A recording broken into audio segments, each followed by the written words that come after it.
Dear brothers and sisters in the Lord, ప్రభునందు ప్రియమైన సహోదర సహోదరులారా, today's verse for our meditation is taken from the book of Deuteronomy, chapter 28, verse 11.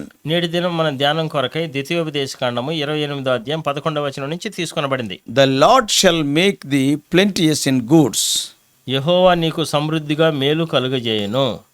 In Deuteronomy 27th chapter, ద్వితీయోపదేశకాండం 27వ అధ్యాయంలో Israel was supposed to have representatives from each tribe split up and stand on Mount Gerizim and Mount Ebal. ఈ యొక్క గెరిజీం కొండ మీద ఏబాలు కొండ మీద నిలబడడం కొరకు ఇశ్రాయేలులో ఉన్నటువంటి ప్రతి గోత్రంలో నుంచి కొంతమంది ప్రతినిధులుగా అక్కడ రావాల్సి ఉన్నది. And they were to recite blessings from Mount Gerizim ఆ గెరిజీం కొండ నుంచి వారు ఆశీర్వచనాలు పలకాలి, and also curses from Mount Ebal. ఆ ఏబాలు కొండ మీద నుంచి శాపములు ఉచ్చరించాలి. That's what we read in 28th chapter, first 14 verses. 28వ అధ్యాయం మొదటి 14 వచనాల్లో ఆ మాటలు మనం చదువుతాం. The blessings are pronounced in those 14 verses. ఈ మొదటి 14 వచనాల్లో ఆశీర్వాదాలు ప్రకటించబడుతూ వచ్చాయి. Important life's principle is ఈ ప్రాముఖ్యమైనటువంటి జీవిత నియమం ఏంటంటే, life lived in obedience to God results in fullness and abundance. దేవునికి విధేయత చూపించి జీవించేటటువంటి జీవితము ఎంతో సమృద్ధితోనూ సంతృప్తితోనూ ఉంటూ ఉంటది. God not only blesses us spiritually but physically also in materialistic sense. దేవుడు మనల్ని ఆత్మీయంగా అభివృద్ధి చెందించడం మాత్రమే, వర్ధిల్ల చేయడం మాత్రమే కాదు కానీ భౌతికమైనటువంటి విధానంలో కూడా సమృద్ధితో మనల్ని నింపుతాడు. But the problem with the cult of the prosperity gospel people is అయితే వృద్ధి చెందించేటటువంటి సువార్త చెప్పేటటువంటి ప్రజలతో వచ్చినటువంటి సమస్య ఏంటంటే, they talk only physical blessings and material blessings. వారు ఏం చేస్తూ ఉంటారంటే భౌతికపరమైనటువంటి వస్తురూపకపరమైనటువంటి ఆశీర్వాదాల గురించే మాట్లాడతారు. But remember, దయచేసి జ్ఞాపకం ఉంచుకోండి, spiritual blessings which are eternal, they must be given top priority. ఈ నిత్యమైనటువంటి ఎల్లప్పుడూ ఉండేటటువంటి ఆత్మీయమైనటువంటి ఆశీర్వాదాల కొరకు మొట్టమొదటి ప్రాధాన్యత ఇవ్వాలి. You can have wealth, నీవు ధనాన్ని కలిగి ఉండొచ్చు నువ్వు, but that is not the issue at all. అయితే అది సమస్య కానే కాదు. But the important thing is, అయితే ప్రాముఖ్యమైన సంగతి what ఏంటంటే, do you do with that wealth and all other blessings in your life? అయితే నీ జీవితంలో నీకు ఇవ్వబడినటువంటి ధనము మిగిలినటువంటి ఆశీర్వాదాలన్నింటితో నువ్వేం చేస్తున్నావు? The prophets indicted Israel for hoarding their wealth rather than using it for the intended purposes. అయితే ఈ ప్రవక్తలంతా ఏం చేస్తూ వచ్చారంటే, ఇశ్రాయేలు ప్రజలందరినీ వారికి ఉండేటటువంటి ధనాన్ని వారి దగ్గరే ఉంచుకోకుండా వేరే ప్రజల కొరకు, దేవుని కార్యాల కొరకు ఖర్చు పెట్టాలని చెప్పబడుతూ వచ్చారు వారికి. So this is what can certainly happen to me. See, God has given to a particular purpose, దేవుడు ఒక నిర్దిష్టమైనటువంటి ఉద్దేశం కొరకే ఇచ్చుంటాడు. but many times we use it for other purposes. చాలా సందర్భాల్లో మనం ఏం చేస్తామంటే వేరు ఉద్దేశాల కొరకు వాటిని ఖర్చు పెడుతూ That's ఉంటాం. what prophets were exhorting Israelites. అదే ప్రవక్తలు ఇశ్రాయేలుని హెచ్చరిక చేస్తూ This వచ్చారు. is what can certainly happen if we make God's blessings equal to simple physical wealth. మనము దేవుని యొక్క ఆశీర్వాదాలని సామాన్యమైనటువంటి భౌతికమైనటువంటి సంపదతో మనం పోల్చి చూస్తూ వచ్చినప్పుడు నిజంగా జరిగే సంగతి ఇదే. It is a subtlety. అది ఎంతో కుయుక్తితో ఉండేటటువంటిది. But it is clear that wealth is also a blessing of God. నిజానికి చూస్తూ వచ్చినట్లయితే ఈ యొక్క సంపద ఐశ్వర్యం కూడా దేవుని నుంచి వచ్చింది, ఆశీర్వాదమే. Yeah, if God gives us. దేవుడు ఒకవేళ మనకిస్తే. But your heart should not be on these temporal things. అయితే నీ యొక్క హృదయం ఈ తాత్కాలికమైనటువంటి సంగతుల మీద ఉండకూడదు. Money is not the root of all evils, but the lust of money is the root of all evils. ధనమే సమస్తమైనటువంటి కీడులకు మూలం కాదు, ధనాపేక్ష సమస్తమైనటువంటి కీడులకు మూలం. Money, wealth and family are God's gifts. ఇది చూడండి, ధనము, ఐశ్వర్యము, కుటుంబం ఇవన్నీ దేవుడు అనుగ్రహించిన ఈవులు, బహుమానాలే. God wants to know what you value more. అంటే దేవుడికి తెలుసు నువ్వు దేనికి, God wants to know, yes, what you are giving more value. దేవుడు తెలుసుకోవాలనుకుంటున్నాడు నువ్వు దేనికి ఎక్కువ విలువిస్తున్నావు, దేనికి ఎక్కువ ప్రాధాన్యత ఇస్తున్నావని. God wants to free us from the tyranny of money being supreme in our lives. అయితే మన జీవితాల్లో ధనమే ప్రాముఖ్యం అనేటటువంటి సంగతి నుంచి నీవు నేను పారిపోవాలని దేవుడు కోరుకుంటూ ఉన్నాడు. He wants us to see that physical and material blessings are intended to be used to show that God is more valuable than having certain number of amount in the bank account. ఈ భౌతికమైనటువంటి ఆశీర్వాదాలు, వస్తురూపకమైనటువంటి బ్యాంకులో ఎంత డబ్బు ఇవన్నీ ఉన్నాయి, వీటన్నిటికంటే అధికంగా దేవుడిచ్చే ఆత్మీయమైనటువంటి ఐశ్వర్యము, దేవుడిచ్చే ఆత్మీయమైనటువంటి వరాలు ఇవి ప్రాముఖ్యమని మనం తెలుసుకోవాలని దేవుడి యొక్క ఉద్దేశం. Blessing is the result of our true obedience to God and His commands. దేవుడికి, దేవుని యొక్క ఆజ్ఞలకి మనము పరిపూర్ణంగా చూపించేటటువంటి విధేయతకి ప్రతిఫలంగానే మనం ఆశీర్వాదాలు పొందుకునేది ఉంటుంది. Moses exhorted the nation with choice.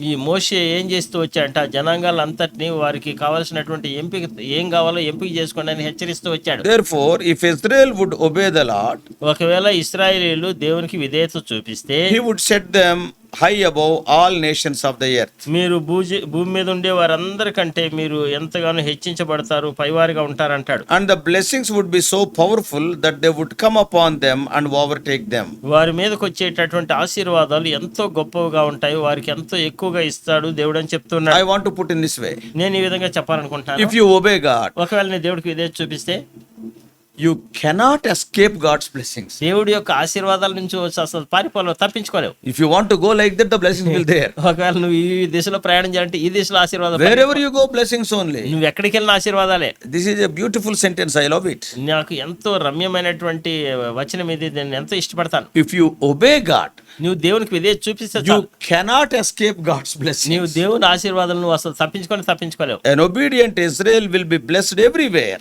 ఒక విధేయత చూపించే ఇశ్రాయేలుడు ప్రతి స్థలంలో ఆశీర్వదించబడతాడు. That is what we read in 28th chapter of Deuteronomy. ద్వితీయోపదేశకాండం 28వ అధ్యాయం ఈ మాటలే మనం చదువుతాం. In the New Testament perspective, నూతన నిబంధన దృక్పథంలో చూస్తే an obedient child of God will be blessed everywhere.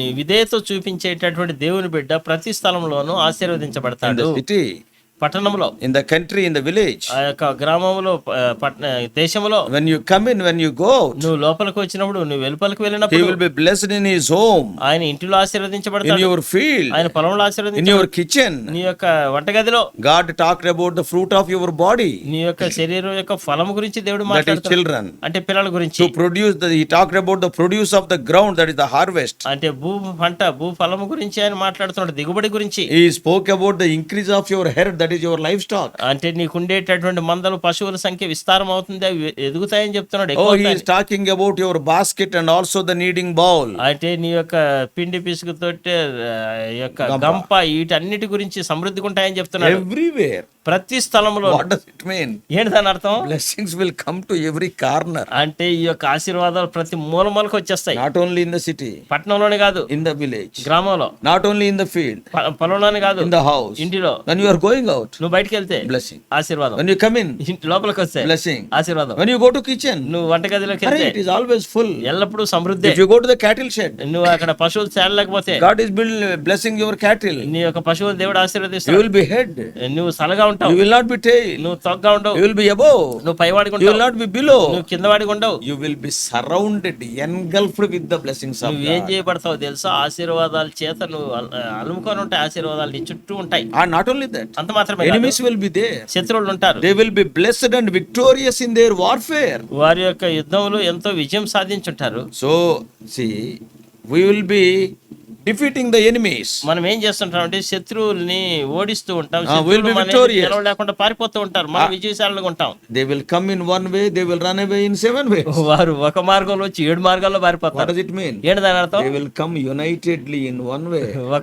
ఒకే ఐక్యంగా కలిసి వస్తారు. We 10 can fight with this man. మనం 7 కలిసి, మనం 10 మంది కలిసి ఇంత పోరాడాలని. But what will happen? అయితే ఏం జరుగుతుంది? They వాళ్ళకి will go in 10 ways means everybody wants to protect their life. వారు 10 మార్గాల్లో 7 మార్గాలు తప్పించుకొని పోతారు, ప్రతి ఒక్కరు వారి ప్రాణాలు కాపాడుకోవాలని. So this degree of blessing speaks of clearly divine blessing. ఈ యొక్క ఆశీర్వాదాల యొక్క అంతస్తు దీని గురించి మాట్లాడుతూ వచ్చినట్లయితే ఖచ్చితంగా ఇవి పరసంబంధమైన ఆశీర్వాదాల గురించి. Perhaps the best blessing had to do with Israel's own relationship with God. అయితే ఇశ్రాయేల్ ఉండేటటువంటి శ్రేష్టమైనటువంటి ఆశీర్వాదం తన యొక్క దేవుడితోనే ఉండేటటువంటి సంబంధ బాంధవ్యం. God would separate an obedient Israel unto himself.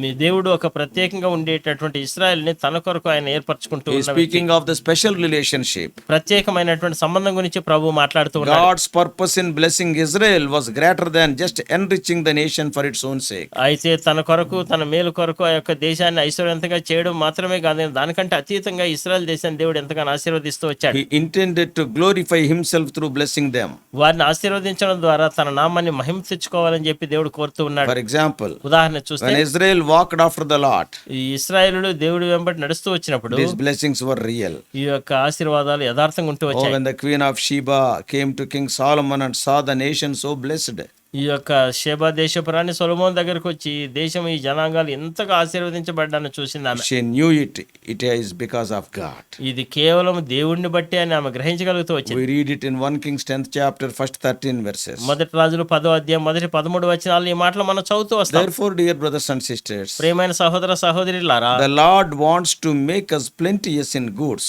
దేవుడు మనకి వస్తు రూపకమైనటువంటివన్నీ సమృద్ధిగా ఇవ్వాలని కోరుతున్నాడు. So let us promise God to walk in his ways by being obedient to his commands. దేవునికి మనం విధేయత చూపించి ఆయనకి లోబడి ఆయన మార్గాల్లో మనం నడవడానికి మనము ఆయనకి వాగ్దానం చేద్దాం. Earth and heaven may pass away, భూమి ఆకాశములు గతించిపోవచ్చు, but not his promises or his word. ఆయన మాటలు గాని ఆయన వాగ్దానాలు గాని తప్పిపోవు. When we promise him like that, మనం ఆయనకు ఆ విధంగా వాగ్దానం and చేసినప్పుడు when we walk accordingly, దానికి అనుగుణంగా మనం నడుచుకున్నప్పుడు surely we will have a prosperous future both physically and spiritually. మనము నిస్సందేహంగా ఖచ్చితంగా ఎంతో వృద్ధికరమైనటువంటి ఆత్మీయమైనటువంటి విధానంలోను భౌతికమైనటువంటి విధానంలో మనం కలిగి ఉంటాం. We lack nothing. మనకి దేనికి కొరత ఉండనే As ఉండదు. David says in the most famous psalm in Psalm 23 in verse 1, 23వ కీర్తన ప్రఖ్యాతిగాంచిన కీర్తన దావీదు 23వ కీర్తన మొదటి వచనంలో చెప్తూ వచ్చినట్టు, the Lord is my shepherd, I shall not want. యెహోవా నా కాపరి, నాకు లేమి కలుగదు We అంటాడు. lack nothing. మనకి దేనికి కొరత ఉండదు. He leads us to green pastures and still waters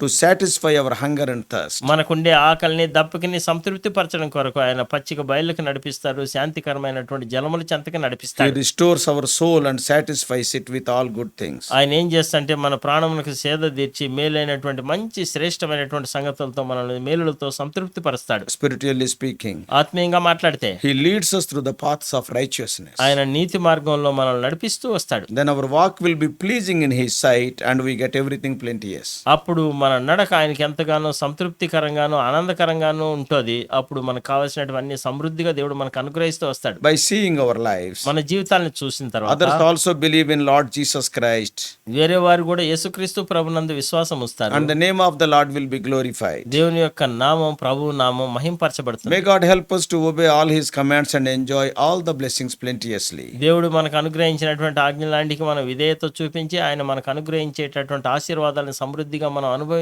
ఆనందించడానికి దేవుడు మనకు సహాయం చేయాలి. His blessings are intended for His children. ఆయన ఆశీర్వాదాలు తన పిల్లల కొరకు ఆయన దాచి ఉంచినటువంటి వాడిగా ఉన్నాడు. That is for you and for me. అది నీ కొరకే నా కొరకే. May God bless you. దేవుడు మనల్ని ఆశీర్వదించును గాక. Let us pray. ప్రార్థన చేసుకుందాం. Loving Heavenly Father, ప్రేమ కలిగిన మా పరలోకపు తండ్రి, Thou art a God who is willing to bless your children, that is, we people. ప్రభా, నీ పిల్లలైనటువంటి వారిని నువ్వు ఆశీర్వదించడానికి నువ్వు సిద్ధంగా ఉన్నటువంటి వాడు దేవుడిగా నువ్వు ఉన్నావు. అది మమ్మల్ని ప్రభా. O Lord, we thank Thee for Thy love.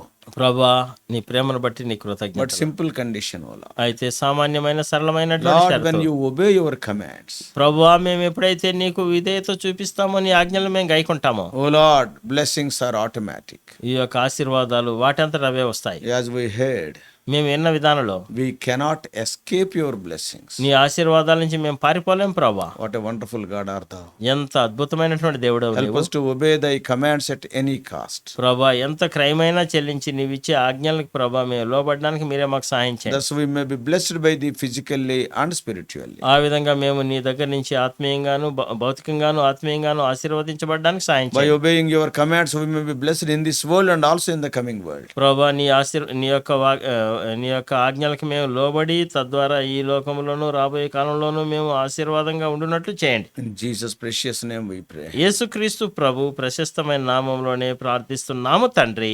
Amen. Amen.